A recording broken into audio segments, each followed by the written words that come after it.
بعد سے میرا سب کچھ تم تک محدود ہو گیا ہے۔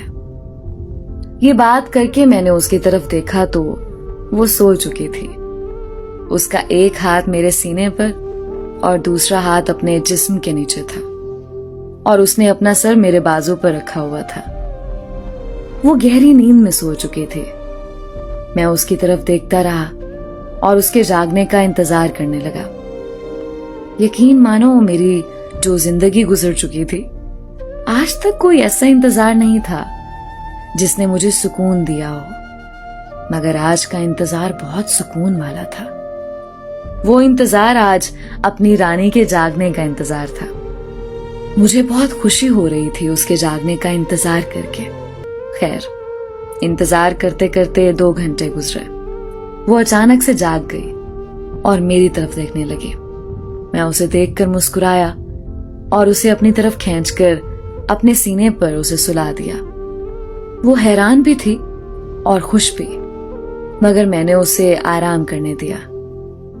میں اسے یوں سوتا دیکھتا رہا اور پتہ ہی نہیں چلا کہ وقت گزر گیا اور نماز فجر کا وقت ہو گیا۔ میں اسے جگانا تو نہیں چاہتا تھا، پر نماز ادا کرنا تو فرض ہے، تو میں نے اس کی پیشانی سے بال ہٹاتے ہوئے اسے پیار سے اس کے چہرے سے اس کو ہلکا سا ہلایا اور اس کے کان میں بولا، نماز کا وقت ہو گیا ہے۔ ایسے ڈر کے اٹھی جیسے اس کا کچھ چوری ہو گیا ہو۔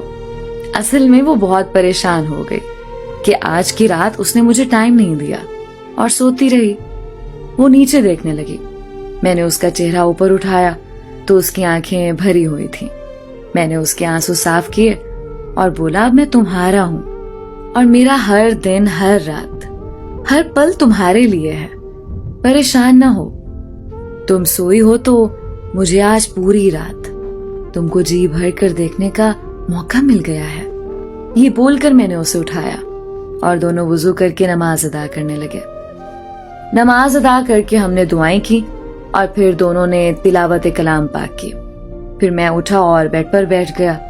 وہ آ کر میرے پاس بیٹھ گئی۔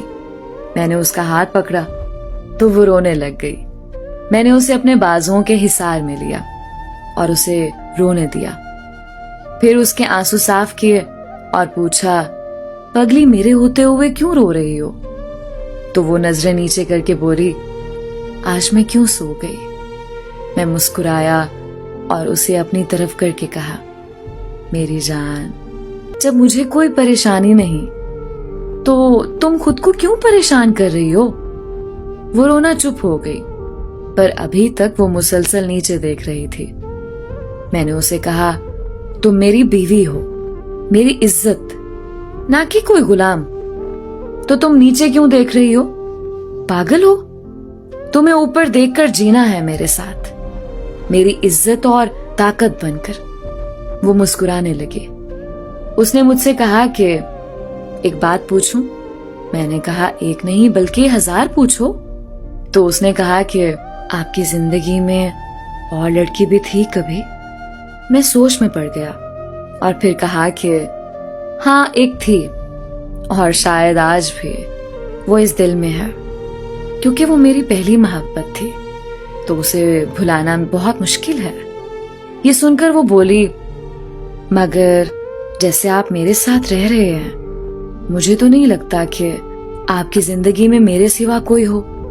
تو میں نے کہا کہ اس لڑکی کو میں نے کہا تھا کہ اللہ کی قسم، اب جو لڑکی میری زندگی میں میری جیون ساتھی بن کر آئے گی، یہ دنیا اس کی قسمت پر رشک کرے گی۔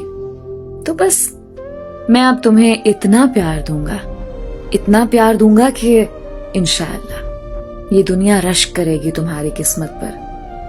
یہ سن کر اس نے اپنا سر میرے کندھے پر رکھ لیا اور کہا کہ مجھے بہت خوشی ہوئی کہ آپ نے میرے ایک بار پوچھنے پر مجھے سب سچ بتا دیا۔ مجھے بھی اپنی زندگی میں ایسا سچا اور مخلص ساتھی کی ہی تلاش تھی، جو اب بالکل مکمل ہو گئی۔